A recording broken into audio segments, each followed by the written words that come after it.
Welcome to the Deep Dive. Today we're plunging into a story that really starkly contrasts the absolute high of success with, well, the sudden horror of unimaginable tragedy. Just picture this. October 20, 1977, Lynyrd Skynyrd's album Street Survivors had just dropped. They were basically rock and roll royalty, embodying that raw Southern rock spirit. But that same day, high over the woods in Mississippi, their flight, which should have been just another trip, was about to turn into an absolute nightmare. And our focus today, it isn't just like the mechanics of a plane crash. It's more about how all these things came together. Human choices, some really worrying mechanical problems, these kind of chilling premonitions, and just the incredible spirit of the band itself.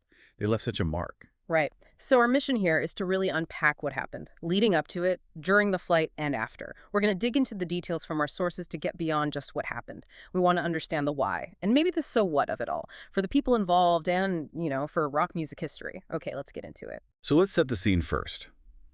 The band was absolutely at its peak. It's hard to overstate this. Just 3 days before the crash, October 17th, Street Survivors comes out. Huge album. Yeah, they were just soaring, playing huge shows, hits like Sweet Home Alabama, Free Bird. Everyone knew them, and they were starting this massive U.S. tour. Top of the world, really. Exactly. But, like you hinted, beneath all that success, there were these shadows, these feelings. Yeah, tell us about that premonition. Ronnie Van Zant, the lead singer, he had this feeling. A really strong one. Deep-seated, you could say. He genuinely believed he wouldn't live to see 30. He told his father, apparently quite often, "Daddy, I'll never be 30 years old." Wow, just like that. Just like that. His dad would ask him why, why talk like that? And Ronnie would just say, "Daddy, that's my limit." She also told Artemis Pyle, the drummer, that he expected to go out with his boots on, meaning die on the road, on tour. That's intense. It almost sounds like he accepted it. It does feel that way. Yeah. And it wasn't just a passing thought. His wife, Judy, she was apparently so convinced by him saying it over and over that when she actually heard about the crash, well, the sources say she just knew Ronnie hadn't made it. God, that's chilling. And he didn't make it to 30, did he? No. He died just 87 days short of his 30th birthday. It's one of those details that just sticks with you, Definitely. So, okay, band at their peak, this heavy premonition hanging over them, and they need to get around for this big tour, choosing a chartered plane instead of, commercial flights or a bus. That makes sense on paper, right? More speed. It sounds practical, yeah. Faster travel between gigs. But the specific choice of plane, that's where the problems really start. They rented this 30-year-old chartered plane, Convair CV-240, dual props. And it had a history. A history? What kind of history? Well, the really striking thing is, just months before, Aerosmith. Yeah? Aerosmith. Yeah, sure. Huge band. They actually looked into renting this exact same plane. The very same one. You know what? Yeah. But their management team, they said no. They turned it down because of safety concerns. What concerns? What did they see? Apparently, during an inspection, they saw the pilot and co-pilot drinking, like from a bottle of Jack Daniels. Okay, wow. That's not just a small issue. That's a massive red flag. A huge one. Yeah. And that decision, turning it down, might well have saved Aerosmith's lives. But Lynyrd Skynyrd ended up renting it. So the warnings were there, even before Skynyrd took it. And things didn't get better, did they? No, they got worse. On October 19th, the day before the crash, they were flying from Florida to Greenville, South Carolina. And during that flight, witnesses saw a 10-foot stream of sparks and flames shoot out of the right engine. 10 feet of flames out of the engine. That's terrifying. Absolutely. And some of the band members, understandably, were freaked out. They raised serious concerns. Some apparently told Van Zant they wouldn't get back on that plane. They'd leave the tour if they had to use it again. I don't blame them. Cassie Gaines, one of the backup singers, right? She was really scared. Terrified. She apparently wanted to ride in the band's equipment truck, which was probably cramped and uncomfortable, rather than get back on that plane. So why did they? Why get back on? That's the tough part. Van Zant convinced them he was really against canceling any tour dates. He felt this strong obligation, to their fans, especially their Southern fans. They couldn't let them down. And his reassurance to Cassie, it's chilling now. He basically said, if your time is up, your time is up. Wow, that fatalistic view again, almost like accepting fate. Yeah. It speaks volumes about the pressure, the show must go on mentality, even when your gut is screaming danger. So, October 20th, they play this amazing show in Greenville described as electrifying. Then the band, the crew, 26 people in total, they board that same Convair. destination, Baton Rouge, Louisiana, for a show at LSU. And that passenger list: Ronnie Van Zant, Steve Gaines, Alan Collins, Gary Rossington, Artemis Pyle, Leon Wilkeson, Billy Powell, plus the backup singers, the Onettes, Leslie Hawkins, JoJo Billingsley, and Cassie Gaines, who was so afraid. And tragically, only 20 of those 26 would survive the flight.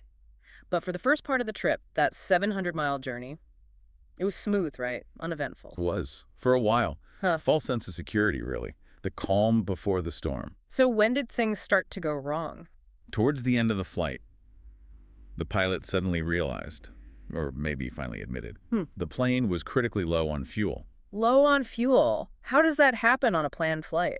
Well, it seems like a combination of factors. That right engine, the one spitting flames the day before, it stopped working entirely. And then came the critical error. The pilots tried to transfer fuel from the working left engine to the dead right one. But in doing that, they somehow, accidentally, jettisoned the rest of the fuel, dumped it out into the atmosphere. Oh my God, they dumped their remaining fuel. That's what the investigation suggests. A fatal mistake, probably made under immense pressure. So now they have no engines, no fuel. Total power loss. Panic in the cockpit, for sure. They knew they couldn't make it to Baton Rouge. They tried to divert to a small airport nearby, Macomb-Pike County Airport, just outside Gillsburg, Mississippi, just a few miles away. But they couldn't even glide that far. Nope. At about 10,000 feet, the left engine, or propeller, also stopped. The plane was now just a heavy glider falling. And inside the cabin, were people aware? Not initially, it seems, which is almost harder to imagine. Ronnie Van Zant was apparently asleep in the aisle, curled up with a pillow. He'd been partying the night before. Others were playing poker, just passing the time thinking it was a normal flight. How did they find out? Artemis Pyle, the drummer, decided to go up to the cockpit. Maybe he sensed something or just wanted to see what was going on. The moment he got there, the pilot, Walter McCreary, was visibly panicked. He basically yelled at Pyle to get back to his seat and buckle up. And that's when everyone knew. That's when the mood shifted. Instantly. The severity was obvious. Anxiety just ripped through the cabin. People went from relaxed or asleep to facing the end in seconds. What was it like? What did people do? Most just sat there. Stunned silence, eyes closed, fists clenched. Some were praying. What else could you do? And then the sound. Gary Rossington described it, didn't he? Yeah, vividly. He said it sounded like hundreds of baseball bats hitting the outside of the plane. That was the sound of the plane hitting the treetops. Artemis Pyle had an even more intense description, like 1,000 people with baseball bats beating on the fuselage. Just awful. They didn't make the field they were aiming for. No, they overshot it. Crashed into a heavily wooded, swampy area. It scraped through the treetops for almost 1,000 feet. Oh. That horrible noise getting louder and louder until it hit a huge pine tree, maybe 3 feet thick, and the plane just disintegrated, ripped apart. In maybe 10, 12 seconds, passengers thrown everywhere. The aftermath must have been indescribable. Truly horrific. Gary Rossington said he woke up minutes later on the ground with the plane's door lying on top of him. He looked around and saw just wreckage, total destruction. Wings torn off, tail gone, cockpit separated. A 500-foot trail of debris. But there wasn't a fire, right? Which seems strange. It is strange, but it goes back to the fuel.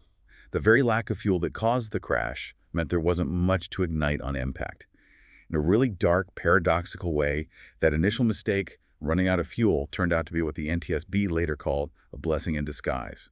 It probably prevented an immediate inferno and saved some lives. A grim silver lining, but the loss of life was still terrible. Devastating.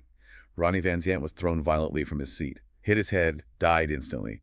Steve Gaines, the guitarist, also died on impact. His sister, Cassie Gaines, the one who was so scared to fly, she was thrown from the plane and died shortly after the crash. Dean Kilpatrick, their assistant road manager, was found dead in the swamp.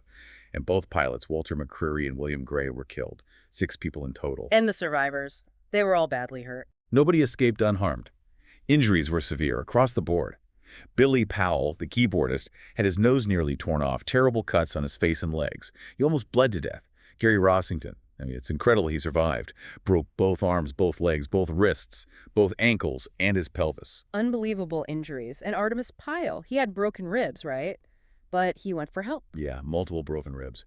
But somehow, he managed to crawl out of the wreckage. He knew they needed help, so he started walking, stumbling through this swampy creek in the dark, crossed a barbed wire fence, got puncture wounds, just kept going. That's incredible determination. It really is. But then his ordeal took another bizarre, tragic turn. He finally saw a farmhouse and approached it.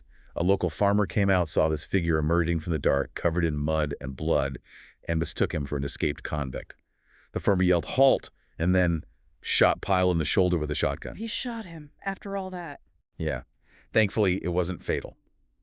Pyle collapsed, managed to gasp out, "Plane crash!" The farmer realized his mistake immediately, rushed over to help, apologized profusely. Just a shocking misunderstanding in the middle of chaos. What a nightmare, the whole thing.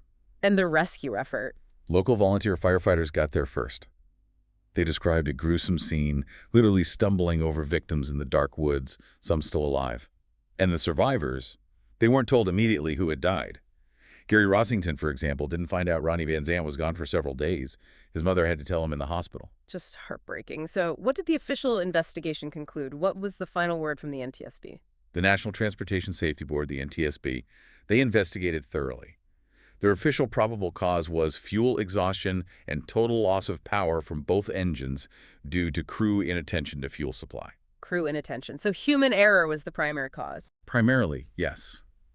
They did note contributing factors, things like inadequate flight planning, and also an engine malfunction of undetermined nature in the right engine, the one that had been acting up, which caused it to burn more fuel than normal. Ah, so the engine was a factor. It was a contributing factor, yes. Yeah. But the NTSB clarified it was likely a general nature problem, like ignition or something with the fuel mixture, not a major mechanical breakdown. The core finding, the main reason for the crash, came down to the crew not paying close enough attention to their fuel levels and then that disastrous mistake trying to transfer fuel. Such a preventable tragedy in the end. And sadly, it wasn't the end of the tragedies for the band members, was it? No, it really wasn't. It's almost unbelievable the string of misfortunes that followed the surviving members over the years. It feels like the band was just shadowed by tragedy. Tell us about that. Alan Collins, the guitarist. Alan Collins, yeah, one of the founding members.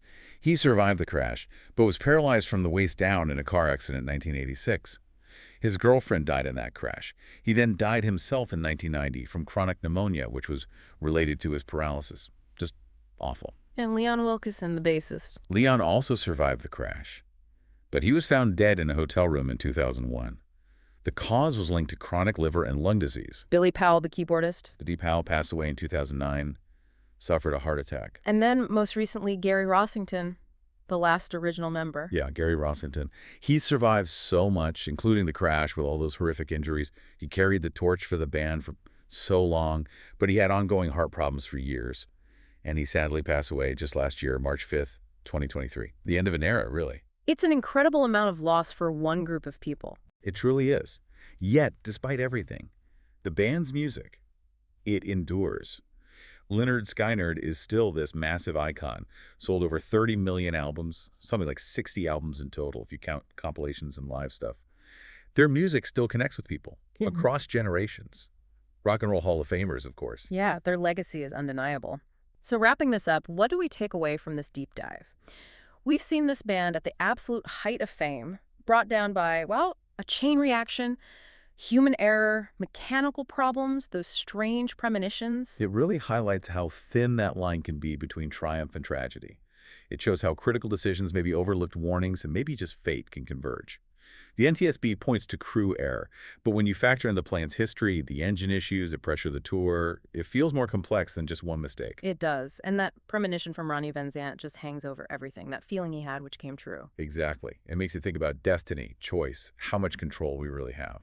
The music they created came out of this incredibly complex, successful, but ultimately heartbreaking journey. So, a final thought for our listeners. This story, Lynyrd Skynyrd's story, forces us to look at that balance, doesn't it? Between ambition, pushing forward, ignoring warnings, maybe, and the role of sheer chance or fate.